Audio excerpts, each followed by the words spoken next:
On today, I am going to tell you the story about my early days with the chimpanzees, which is written by Jane Goodall. So let's begin. July 16, 1960 was a day that she will remember all her life.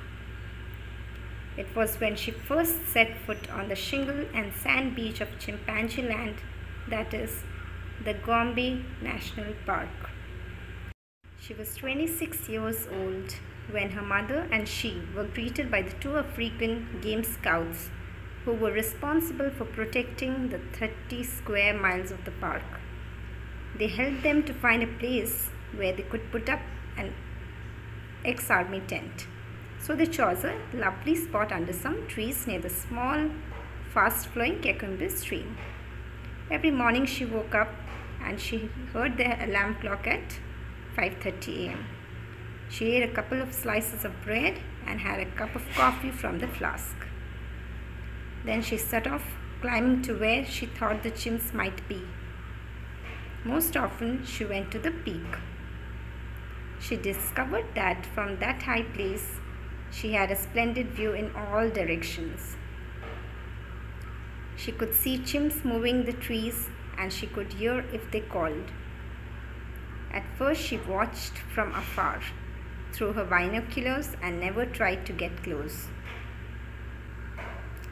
She knew that if she did, the chimps would run away silently. Gradually she began to learn about the chimps' home and how they lived. She discovered that most of the time the chimps wandered about in small groups of 6 or less, not in a big troop like the baboons. Often a little group was made up of a mother with her children, or 2 or 3 adult males by themselves. Sometimes many groups joined together, especially when there was delicious ripe fruit on one big tree.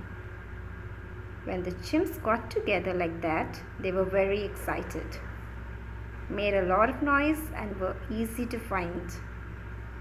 Eventually, she realized that the chimps she watched from the peak were all part of one group, a community. There were about 50 chimps belonging to this team. From the peak she noted which trees the chimps were feeding in, and then when they had gone, she scrambled down and collected some of the leaves, flowers or fruits so they could be identified later. She found that the chimps ate mostly fruits but also a good many kinds of leaves, blossoms, seeds and stems. Later she would discover that they also ate a variety of insects, and sometimes they even hunted and killed prey animals to feed on their meat. During those months of gradual discovery, the chimps slowly began to realize that she was not so frightening after all. Even so, it was almost a year before she could approach them within 100 yards, and that is not very close. As time went by, she began to learn more about the other creatures that shared the forest with the chimpanzees. There were 4 kinds of monkeys in addition to the baboons, and many smaller animals such as squirrels and mongooses. There was also a whole variety of nocturnal creatures, porcupines and civets, and all manners of rats and mice. Only a very few animals in the forest at Gombe were potentially dangerous, mainly the buffalo and leopards. And of course, there were poisonous snakes, 7 different kinds. Once she arrived on the peak in the early morning before it was properly light, she saw the dark shape of a large animal looming in front of her. She stood quite still. Her heart began to beat fast, for she realized it was a buffalo. Many hunters feared the buffalo more than the lions or elephants. By a lucky chance, the wind was blowing from the buffalo to her, so she couldn't smell it. He was peacefully gazing in the opposite direction and he hadn't heard her approach. So though she was 10 yards from him, it had no idea that she was there.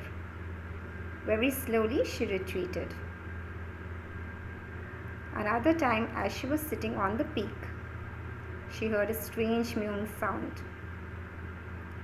She looked around and there, about 15 yards away, a leopard was approaching. She could just see the black and white tip of its tail above the tall grass.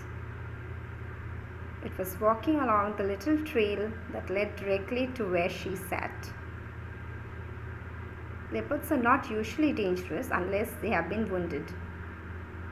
Very silently she moved away and looked for chimps in another valley. Later she went back to the peak. The peak began to feel like home. She carried a little tin trunk up there. In it she kept a kettle, some sugar and coffee, and a tin mug.